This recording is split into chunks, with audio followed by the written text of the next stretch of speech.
दोस्तों, अक्सर हमारा दिमाग विचारों से भरा रहता है। हम लोगों के बारे में, अपने काम के बारे में, अपने परिवार के बारे में और वो सब सोचते रहते हैं जो हमारे दिमाग में भरा रहता है। वह कभी भी साफ नहीं होता है। इसीलिए हमें वह सब बार बार याद आता है और हम दुखी और चिंतित रहते हैं। लेकिन इस कहानी से आप अपने मन को अच्छी तरह से साफ कर पाएंगे। आप अपने मन की धुलाई खुद कर सकते हैं। बस इस कहानी को पूरा सुने।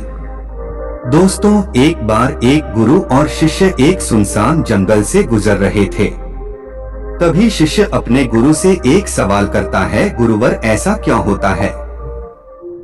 कुछ लोगों के पास कुछ भी नहीं होता, लेकिन फिर भी वो सुखी रहते हैं, आनंद में रहते हैं, और कुछ लोगों के पास सब कुछ होते हुए भी उदासी उनके चेहरे से साफ दिखाई देती है।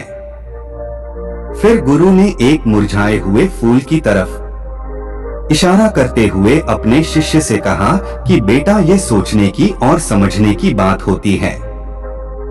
अगर ये फूल ये सोचेगा कि मैं कल मुरझा गया था, या फिर ये सोचेगा कि मैं भविष्य में फिर से मुरझा जाऊंगा, तो ये कभी भी खुलकर पूरे तरीके से खेल नहीं पाएगा। अपने सुंदर स्वरूप में यह कभी भी आ नहीं पाएगा और अपनी खुशबू से इस प्रकृति में बिखेर नहीं पाएगा। ठीक उसी प्रकार इंसान अपने अतीत की यादों में खोया रहता है, या फिर अपनी भविष्य की कल्पनाएं करता रहता है, भविष्य के दुखों के बारे में सोचता रहता है, या भूतकाल में जो उसके साथ बुरा घटित हुआ है उसके बारे में सोच सोच कर वो अपने भविष्य के लिए चिंतित होता रहता है। तो ऐसा मनुष्य जीवन में कभी भी सुख अनुभव नहीं कर सकता। यह समझने की बात होती है कि जीवन हमेशा वर्तमान में होता है।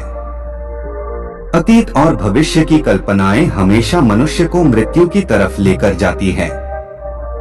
इसलिए यह जरूरी हो जाता है कि जिस प्रकार हम अपने शरीर की देखभाल करते हैं, उसे बीमारियों से दूर रखने के लिए उसकी अंदर से गंदगी भी साफ करते रहते हैं, उसी प्रकार समय समय पर हमें अपने मन और मस्तिष्क की भी गंदगी साफ करते रहना चाहिए, उसकी धुलाई करते रहना चाहिए, जिससे आपकी बुद्धि की क्षमता तो तेज होगी ही होगी, साथ ही साथ आप हमेशा आनंद में रहने का रहस्य जान पाओगे। फिर शिष्य ने सवाल किया, गुरुवर, इससे पहले कि हम मन और मस्तिष्क पर चर्चा शुरू करें कि जिन लोगों के पास सब कुछ होता है वो दुखी क्यों रहते हैं, और जिन लोगों के पास कुछ भी नहीं होता अक्सर वो आनंद में क्यों होते हैं, यह रहस्य क्या है? इसके पीछे क्या कारण हो सकता है? फिर गुरु ने उत्तर दिया कि कुछ लोग जीवन में सब कुछ हासिल कर लेते हैं और सब कुछ हासिल कर लेने के बाद उन्हें सब चीजों की व्यर्थता पता चल जाती है। ऐसे लोगों को अक्सर ये एहसास जकड़ लेता है कि मैंने जीवन में जो कुछ भी पाया, जो कुछ भी किया, उसे भले ही मैंने सुख सुविधाएं हासिल कर ली हो, आगे बढ़ाती है, ऊर्जा से भरा हुआ रखती है। गुरु ने अपने हाथ से एक सूखे पेड़ की तरफ इशारा करते हुए कहा, बेटा, कभी तो ये पेड़ भी हरा भरा रहा होगा, फलों से लदा हुआ रहा होगा, अनेक प्रकार के पक्षी और जानवर इस पर कीड़ा ये करते होंगे, इसके फलों को खाते होंगे। उस समय इस पेड़ को भी यह पता नहीं होगा कि एक दिन में भी सूख जाऊंगा और हालत इतनी बदतर हो जाएगी कि तुम किसी को छांव तक नहीं दे पाओगे, तुम्हारे ऊपर पत्ते तक नहीं रह जाएंगे। फल तो दूर की बात रही, ठीक उसी प्रकार मनुष्य अपने जीवन की दौड़ में यह भूल जाता है कि जिस दौड़ में वह सबसे आगे निकलने की कोशिश कर रहा है, उसका अंतिम चरण तो मृत्यु ही है। काश वो कभी इस दौड़ से अलग हटकर ये देख पाए कि इसका अंतिम चरण तुम्हें कहीं नहीं पहुंचाएगा। जिस दौड़ को वो सबसे आगे निकलकर जीतने के ख्वाब देख रहा है, उसका अंतिम चरण मृत्यु ही है। काश वो कभी जीवन की दौड़ में ठहरकर ये देख पाए जो व्यर्थ है, जो बेकार है, और ऐसे कार्यों की तरफ आगे बढ़ किस प्रकार आनंद को प्राप्त किया जा सकता है वो तरीके सभी को बताता है, ताकि मनुष्य अपने ग्रस्त जीवन का पालन करते हुए उसे आनंद की प्राप्ति भी कर सके। गुरु ने खुद को संबोधित करते हुए उत्तर दिया कि मैंने अपने जीवन में जो खोज की है उसके अनुसार मनुष्य को समय समय पर अपने मन और मस्तिष्क की सफाई करते रहना चाहिए। मनुष्य अपने शरीर पर तो ध्यान दे लेता है, लेकिन अपने मन और मस्तिष्क को वो भूल जाता है, उस पर कभी ध्यान नहीं देता, और उसी वजह से मन और मस्तिष्क बूढ़े होते चले जाते हैं। उनमें जवानी नहीं रह जाती, और जब उनमें जवानी नहीं रह जाती तो उनमें नयापन और ताजगी नहीं रह जाती, जिसकी वजह से एक इंसान उदासी से भर जाता है। मन और मस्तिष्क की गंदगी क्या होती है? पहले मैं तुम्हें ये बताता हूँ। हर मनुष्य के जीवन में कुछ ऐसी घटनाएं घटती हैं जिनका उसके मन मस्तिष्क पर बहुत गहरा असर पड़ता है। वो जीवन पर्यंत उन घटनाओं को भुला नहीं पाता है, और वही घटनाएं उसके मन में पूरी तरह से पक्की बैठ जाती है, जो उसके मन में गांठ पैदा कर देती है, और भविष्य में जब भी वो कोई काम करेगा तो यह घटना है उसको प्रभावित करेंगी, उसके विचारों को, उसके निर्णय को पूरी तरह से बदल कर रख देंगी। ऐसे मनुष्य की दृष्टि भी भ्रमित हो जाती है, वह सत्य स्वरूप को नहीं देख पाता। वो चीजों को उन घटनाओं से जोड़कर भ्रमित तरीके से देखता है। उदाहरण के लिए, अगर किसी बुरी आंखों वाले आदमी ने आपको धोखा दे दिया तो अब जीवन पर्यंत बुरी आंखों वाले आदमी को हमेशा धोखेबाज समझते रहेंगे, उस पर कभी पूर्ण रूप से विश्वास नहीं कर पाएंगे। लेकिन समझने की बात यह होती है कि जिस इंसान ने आपको धोखा दिया, वह धोखा आपको बुरी आंखों से नहीं मिला, वो उस इंसान के स्वभाव से मिला, लेकिन उस इंसान के स्वभाव से हमारे दिमाग में उसका एक चित्र छप गया, उसकी एक छवि बन गई, और वो छवि दूसरे आदमी से जब हम संपर्क करते हैं तो बीच में एक दीवार की तरह खड़ी हो जाती है, और इसी वजह से दो लोगों के बीच प्रगाढ़ संबंध स्थापित नहीं हो पाते। जो मनुष्य के लिए सबसे जरूरी यही होता है कि वो अपने आप को अतीत की घटनाओं से फ्री रखें, उन घटनाओं से प्रभावित होकर वह दिमाग में किसी तरह की छवि ना बनाएं। कुछ लोग इस बात पर यह सवाल खड़ा कर सकते हैं कि फिर जीवन के अनुभव किस काम आएंगे, लेकिन समझने की बात यह होती है कि हम जीवन के अनुभवों से भी भ्रमित तरीके से ज्ञान लेते हैं, सही तरीके से उनसे सीख ले ही नहीं पाते। ठीक उसी प्रकार जिस तरह उस बुरी आंखों वाले की आंखें जिम्मेदार नहीं थी, धोखा देने के लिए उसका स्वभाव जिम्मेदार था, लेकिन मनुष्य अपने अनुभव में उन बुरी आंखों को याद रखेगा, उस स्वभाव को भूल जाएगा। शिष्य अपने गुरु की बातों में इतना खो गया कि उसे चलते चलते जंगल के रास्ते में पड़े हुए कांटे दिखाई नहीं दिए, और अचानक उसके पैर में एक कांटा चुभ गया। गुरु ने उसका कांटा बाहर निकालते हुए उससे पूछा, ये कांटा तुम्हारे पैर में क्यों लगा? इसके पीछे तुम किसे जिम्मेदार मानते हो? गुरु ने कहा कि तुम मुझे भी जिम्मेदार मान सकते हो, क्योंकि मैं तुम्हें एक बातें सुना रहा था। क्या तुम खुद को भी जिम्मेदार मान सकते हो कि तुम मेरी बातों में इतना खो गए कि तुम्हारा रास्ते पर ध्यान ही नहीं रहा? क्या तुम इन पेड़ों को जिम्मेदार मान सकते हो जिन्होंने ये कांटे इस रास्ते पर बिछा दिए?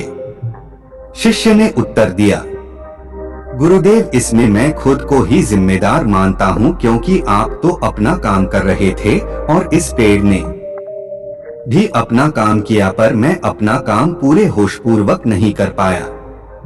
अगर मैं चलने पर ध्यान लगाए रहता, अगर मैं आपकी बातों में पूरी तरह से खो नहीं जाता, तो मुझे यह कांटा कभी नहीं लगता। इसमें पूरी तरह से मेरी ही गलती थी। गुरु ने अपने शिष्य की पीठ थपथपा आओ मेरे को व्यक्त कर देते हैं। वह जीवन में ज्यादा आनंदित रहते हैं। कभी भी प्राकृतिक रूप से आए हुए वेग को रोकना नहीं चाहिए। जिस वेग को हम रोकने की कोशिश करते हैं वो वेग हमें अंदर से ही खाने लग जाता है। अगर तुम्हारा मन किसी बुरी घटना पर रोने का हो रहा है तो चीख चीख कर रो, अपने आप को रोको मत। उस वेग को पूरी तरह से बाहर आने दो। अगर किसी दूसरी घटना पर तुम्हारा मन खुश होने का, आनंदित होने का हो रहा है तो पूरी तरह से नाचो गाओ, जिससे कि तुम उस वेग तो बाहर निकाल सको। और जब वो अपनी पूरी गति के साथ बाहर आ जाता है तो पीछे छोड़ आता है एक खालीपन, एक अकेलापन, एक शांति, एक मौन, एक अनुभूति। गुरु ने शिष्य को समझाते हुए बताया कि जिस प्रकार तेज रफ्तार से चलता हुआ पानी अपने वेग से आने वाली सभी बाधाओं को तोड़ देता है, उसी प्रकार हमारे अंदर भावनाओं का उठने वाला अगर बाहर नहीं निकाला गया, अगर हमने बांध बनाने की कोशिश की तो वो उस बांध को तोड़ देगा। और उस बांध को तोड़ने के बाद उसका कचरा हमारे मन के अंदर ही ठहर जाएगा, जो हमारे मन को दूषित कर देगा, उसको गंदगी से भर देगा। अक्सर मनुष्य अपने मन में किसी घटना को दबाकर इसलिए रखता है कि वो सोचता है कि अगर सामने वाले को इस घटना के बारे में पता चला तो वो पता नहीं मेरे बारे में क्या सोचेगा। इसी विचार की वजह से वो अंदर ही अंदर खुद दुखी होता रहता है, लेकिन सामने वाले को वो कुछ भी नहीं बताता। लेकिन एक बार अगर वो हिम्मत कर सकता है, शुरुआत कर सकता है, जो उसका पूरा जीवन परिवर्तित हो सकता है। एक बार अगर उसके दिमाग की आदत बन गई तो वो जीवन भर अपनी भावनाओं को दूसरों के सामने व्यक्त करने से हिचकिचाएगा नहीं। और अपने दिमाग की ये आदत हम 12 दिनों में पैदा कर सकते हैं। 12 दिनों तक अगर सही तरीके से हम अभ्यास करें तो हमारा दिमाग पूरी तरह से भावनाओं से मुक्त हो जाएगा। ये 12 दिनों का अभ्यास इस प्रकार है। किस दिनों तक? सबसे पहली बात जो याद रखनी है कि अपने मन में किसी भी बात को दबाकर नहीं रखना है। अगर हम किसी मनुष्य के बारे में अच्छा सोचते हैं तो हम उसे व्यक्त करें। अगर बुरा भी सोचते हैं तो उसे भी व्यक्त करें। परिणाम भूल जाएं कि परिणाम क्या होंगे। सिर्फ अपने दिमाग की धुलाई करने पर विश्वास रखें। इससे आपके अंदर एक अद्भुत साहस पैदा होगा। जब आप किसी मनुष्य के बारे में वह सब बता पाएंगे जो आप उसके बारे में सोचते हैं, तो आप खुद सोचिए कि आपका खुद के ऊपर विश्वास कितना ज्यादा बढ़ जाएगा। आपके मन के सारे डर खत्म हो जाएंगे। हो सकता है कि इसमें आपको चुनौतियों का सामना करना पड़े, लेकिन जहां पर चुनौती नहीं होती वो कुछ अभ्यास भी नहीं होता। अभ्यास हमेशा चुनौतियों से भरा होना चाहिए। इससे आप सत्य वचन बोलने का अभ्यास भी कर पाएंगे।